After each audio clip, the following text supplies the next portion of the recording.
Hello welcome to Trispark Tamil. நான் உங்கள் Praveen. So இன்றைக்கி நம்ம பார்த்தீங்கன்னா எஸ்டியில் 2025 லான்ச் பண்ண ரோட்ஸ்டரை தான் வந்து டீட்டெயில் ரிவ்யூ பண்ண போகிறோம். ஏற்கனவே இந்த வெஹிக்கிளுடைய லான்ச்சில் வந்து பார்த்திங்கன்னா நம்ம ஓவராலாக டிசைன் அண்ட் பர்ஃபார்மன்ஸ் ஸ்பெக்ஸ் என்னன்னு சொல்லிட்டு டீட்டெயிலாக சொல்லியிருந்தேன். பட் இப்போது ரைட் ரிவ்யூ முடிச்சிருக்கோம். ஆக்சுவலி ஆல்மோஸ்ட் 300 கிலோமீட்டர்ஸ் நாங்கள் கவர் பண்ணியிருக்கோம். அதாவது எஸ்டி வந்து முதல்ல அவங்க ஃபேக்ட்ரி பார்த்திங்கன்னா மைசூரில் ஸ்டார்ட் பண்ணியிருந்தாங்க. ஸோ அந்த அது ஒரு சென்டிமெண்ட் காரணத்துக்காக பார்த்தீங்கன்னா மைசூர்லேயே இந்த ஈவெண்ட் வந்து எங்களுக்காக ஆர்கனைஸ் பண்ணியிருக்காங்க. இப்போ நாங்கள் மைசூர்லேருந்து இந்த கூர்க் வர வந்து இந்த வண்டியில் நான் ட்ராவல் பண்ணியிருக்கேன் ரோட்ஸ்டரில். ஸோ எப்படிலாம் இருந்தது, எனக்கு எந்த அளவுக்கு எக்ஸ்பீரியன்ஸ் கிடச்சிதுன்னு சொல்லிட்டு டீட்டெயிலாக இந்த வீடியோவில் பார்ப்போம். நீங்கள் நான் ட்ரைஸ்பார்க் சேனல் சப்ஸ்கிரைப் பண்ணலன்னா சப்ஸ்கிரைப் பண்ணுறேங்க. வாங்க வீடியோக்குள்ளே போகலாம்.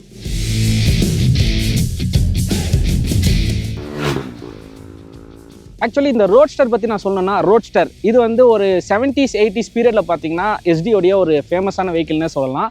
அதுக்கப்புறம் வந்து அது கொஞ்ச நாளாக நிறுத்திட்டாங்கன்னு சொல்லலாம்.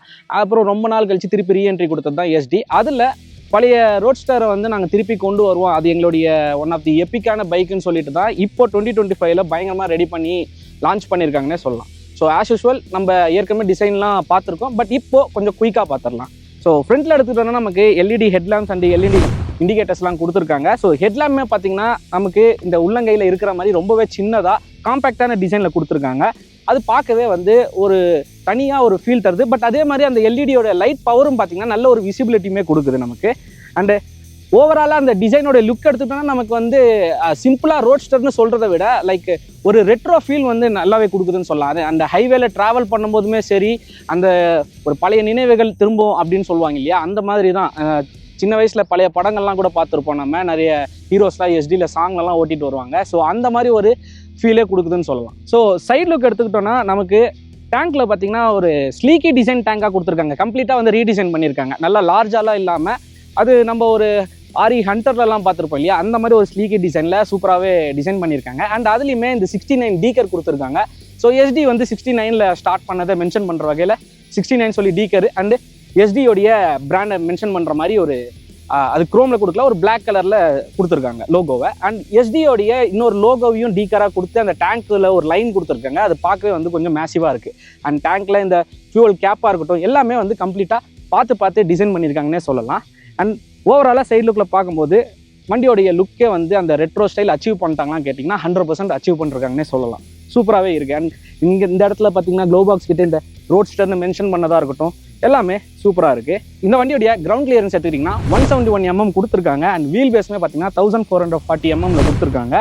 நல்ல ஒரு ப்ராடாகவே நல்ல பெருசாகவே இருக்குது. அண்ட் ஓட்டும் போது வேறு லெவலில் கம்ஃபர்ட்னே சொல்லலாம். ஸோ சைட்லேயே வந்து நம்ம இந்த சீட்டுக்கு வருவோம். சீட்டு வந்து ரொம்பவே மெயினான ஒரு விஷயம். ஸோ இதில் வந்து சிங்கிள் சீட்டாக இருக்குது. அண்ட் நமக்கு 50+ கஸ்டமைசேஷன் ஆப்ஷன் கொடுக்குறாங்க இந்த வெஹிக்கிளில். அதனால் நமக்கு வேணும்னா டியூவல் சீட்டாகவும் நம்ம போட்டுக்கலாம். அண்ட் பேக் ரெஸ்ட் வச்சுக்கலாம். ஸோ நிறைய ஆப்ஷன்ஸ் கொடுத்துருக்காங்க. ரொம்ப முக்கியமானன்னு பார்த்தீங்கன்னா இந்த ரியர் போர்ஷன் தான் நமக்கு. ஸோ இந்த வண்டியோடைய டெயில் லைட் அண்ட் இண்டிகேட்டர்ஸ் வேறு லெவலில் வந்து இந்த ரியர் போர்ஷனே வந்து டிசைன் பண்ணியிருக்காங்கன்னு சொல்லலாம். ஃபெண்டர் முதற்கொண்டு இப்போ என்கிட்ட இருக்கிறதா வந்து டாப் வேரியன்ட். ஸோ இதில் லோ வேரியன்ட் ஒன்று, டாப் வேரியன்ட். இதெல்லாம் பெரிய வித்தியாசம் வந்து டிசைனில் கிடையாது, அந்த கஸ்டமைசேஷன் ஆப்ஷனில் தான். ஃபார் எக்ஸாம்பிள் நீங்கள் லோ வேரியண்ட்டில் பார்த்தீங்கன்னா நமக்கு வந்து டெயில் லைட் வந்து இங்கே கொடுத்துருப்பாங்க. ஸோ அந்த நார்மலாக இண்டிகேட்டர்ஸ்லாம் வந்து ஹாலோஜனில் கொடுத்துருப்பாங்க. பட் டாப் வேரியண்ட்டில் நீங்கள் பார்த்தீங்கன்னா தெரியும், இங்கே டெயில் லைட் கிடையாது நமக்கு. ஸோ இண்டிகேட்டர்ஸ் தான் டெயில் லைட்டாகவே ஒர்க் ஆகும். ஸோ அது ரெட் கலரில் நல்ல பிரைட்டான லைட் கொடுக்கும். அண்ட் அட் த சேம் டைமே பார்த்தீங்கன்னா அது இண்டிகேட்டர்ஸ் அப்ளை பண்ணிங்கன்னா நீங்கள் அந்த இண்டிகேட்டர் லைட்டுமே கொடுக்கும். மற்ற நேரத்தில் பிரேக் அப்ளை பண்ணிங்கன்னா டெயில் லைட்டாகவும் ஒர்க் ஆகும். அது ஒரு சூப்பரான விஷயம். பட் இதுலேயுமே இன்னொரு ஸ்பெஷாலிட்டி என்னென்னா, உங்களுக்கு பேஸ் வேரியண்ட் வாங்குறீங்கன்னு வைங்களேன், ஹாலோஜனில் தராங்கன்ட்டு, உங்களுக்கு வேணும்னா நீங்கள் அடிஷ்னலாக பே பண்ணி அதை எல்இடிலையும் வாங்கிக்கலாம்.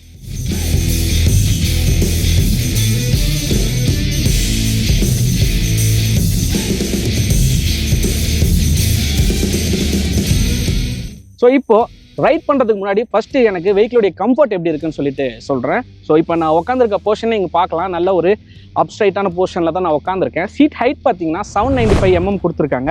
லெதரேட் சீட்ஸாகவும் நல்ல குஷனபிளாகவும் கொடுத்துருக்காங்க.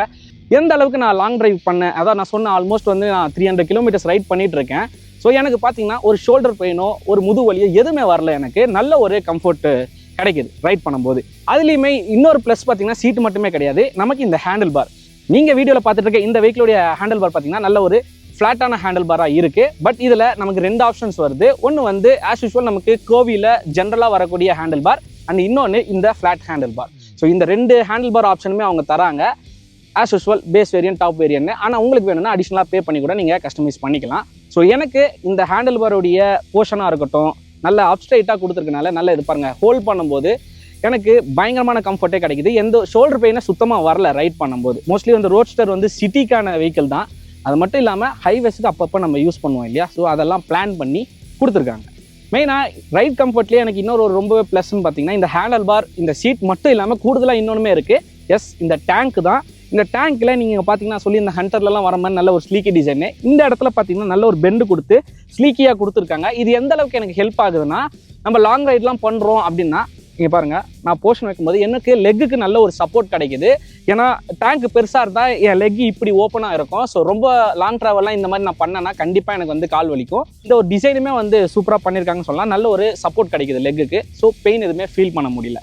அண்ட் மெயினாக இன்ஜின் ஹீட்டு சுத்தமாக தெரியவே இல்லைங்க. இவ்வளோ நேரம் நான் ஓட்டியிருக்கேன், எனக்கு சுத்தமாக வந்து எந்த இடத்துலையுமே எனக்கு இன்ஜின்லேருந்து அந்த ஹீட் வந்து ஃபீலே ஆகலை சுத்தமாக. அது வந்து ரொம்பவே சூப்பரான விஷயம்னே சொல்லலாம். ஸோ இன்ஜின் பற்றி சொன்னால் 334cc liquid cool single cylinder alpha 2 engine தான் யூஸ் பண்ணியிருக்காங்க.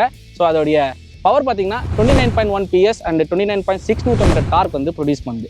இதோடைய டாப் ஸ்பீடு பார்த்தீங்கன்னா 130 kmph. அதுவுமே வந்து பவர் மோட்டில் தான் போகும். ஸ்ட்ரீட் அண்ட் பவர்னு சொல்லிட்டு இருக்குது. ஸோ ஸ்ட்ரீட்டில் பார்த்தீங்கன்னா நம்மளால் டாப்பாக வந்து 100 kmph தான் ரீச் பண்ண முடியும். அதுக்கப்புறம் எவ்வளோ த்ரோட்டல் கொடுத்தாலுமே வண்டி ஸ்பீட் போகாது.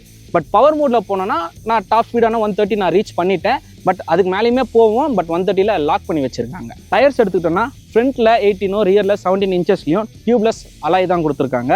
டயர்து MRFன்றதுனால நான் வந்து ஸ்பெஷலாக டயர் பற்றி உங்களுக்கு சொல்ல தேவையில்லையே, அவங்க பேட்டர்ன் எல்லாமே அதுவே நல்லா தான் இருக்கும். பட் மெயினாக பிரேக்கை பற்றி சொல்லி ஆகணும். ஸோ நமக்கு ஃப்ரண்ட் அண்ட் ரியரில் டிஸ்க் பிரேக்ஸ் தான் கொடுத்துருக்காங்க. எந்த அளவுக்கு ஒர்க் அவுட் ஆச்சுன்னா சூப்பராகவே இருக்குன்னு சொல்லலாம்.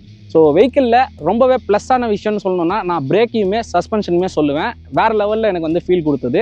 ஸோ எந்த அளவுக்கு நான் அந்த டாப் ஸ்பீடான 130ல் போயிட்டு இமீடியட்டாக பிரேக் போட்டாலுமே எந்த ஒரு அலாயிறது எதுவுமே கிடையாது. எந்த ஒரு இதுவுமே எனக்கு இஷ்யூவாக தெரியல. இமீடியட்டாகவே வந்து ஸ்டாப் பண்ண முடிஞ்சது வெஹிக்கிளில்.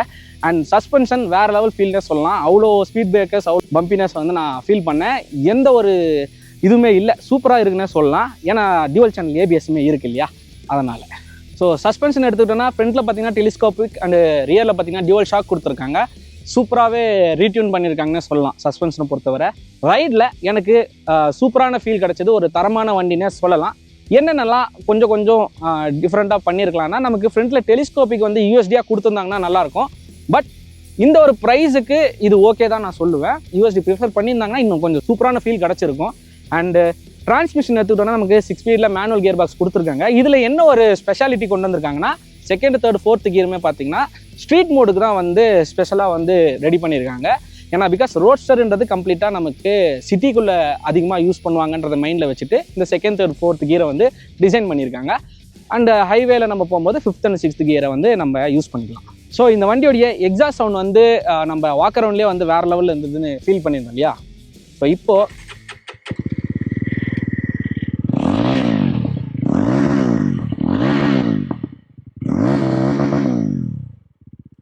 ஸோ எக்ஸாஸ்ட் சவுண்டை பொறுத்தவரை நமக்கு வந்து எந்த ஒரு சேஞ்சஸும் கொடுக்கல. அந்த பாட்டில் சவுண்ட் ஃபீல் வந்து சூப்பராகவே இருக்குது. அண்ட் நம்ம ரைட் பண்ணும்போதுமே என்னால் வந்து அதை ஃபீல் பண்ண முடிஞ்சது. வேறு லெவலில் இருந்தது. பட் இருக்கிற ஒரே ஒரு பிரச்சனை என்னென்னா DB கில்லர் போடலை. ஸோ உங்களுக்கு சேலுக்கு உங்களுக்கு டெலிவரி ஆகக்கூடிய வண்டியில் DB கில்லர் இருக்கும். அதனால் இந்த சவுண்டு கிடைக்குமான்னு தெரியாது. ஸோ வண்டியில் கலர் பார்த்தீங்கன்னா என்கிட்ட இருக்கிறது ஷேடோ கிரே. இது இல்லாமல் 4 கலர் ஆப்ஷன் இருக்குது. டோட்டலாக 5 கலர் ஆப்ஷன் தராங்க. ஸோ வெஹிக்கிளுடைய வாரண்டின்னு எடுத்துக்கிட்டோன்னா 4 years RLs 50,000 kilometers கொடுத்துருக்காங்க. And extendable up to 6 years வரை கொடுத்துருக்காங்க. ஸோ ப்ரைஸ் எடுத்துக்கிட்டிங்கன்னா ஆல்மோஸ்ட் 2,10,000 நமக்கு ஸ்டார்ட் ஆயிருந்தது இதுக்கு ப்ரீவியஸாக கொடுத்துருந்த பட்ஜெட்டில். பட் இப்போ பார்த்தீங்கன்னா GST ரீஃபார்ம் முடிஞ்சு ஆல்மோஸ்ட் வந்து நமக்கு 1,93,000 ஸ்டார்ட் ஆகி அப் டு 2,10,000 வரை எஸ்டிமேஷன் ப்ரைஸ் இருக்குது இதோடைய 5 கலருக்குமே. அண்டு அதில் இன்னொரு இது ஆவரேஜான டிஃப்ரென்ஸு பார்த்தீங்கன்னா ஒவ்வொரு கலருக்குமே வந்து ஆல்மோஸ்ட் 4,000 வந்து ஆவரேஜ் டிஃப்ரென்ஸ் இருக்குது. SD ரோட்ஸ்டர் 2025 மாடல் ஒரு வேறு லெவலில் ஒரு என்ட்ரின்னே சொல்லலாம். இந்த வண்டி பிடிச்சிருக்கா இல்லையான்னு சொல்லிட்டு எனக்கு கமெண்ட்டில் சொல்லுங்கள். அண்ட் உங்களுக்கு ஏதாவது இந்த வண்டியை பற்றி உங்களுக்கு என்ன ஒப்பீனியன்ன்றதையும் கமெண்ட்டில் மென்ஷன் பண்ணுங்கள். நான் உங்களுக்கு ரிப்ளை பண்ணுறேன். ஸோ இதே மாதிரி இன்னொரு சூப்பரான பைக்கோட உங்களை மீண்டும் வந்து சந்திக்கிறேன். அது ஒரு விடைபெறுகிறேன். பாய்.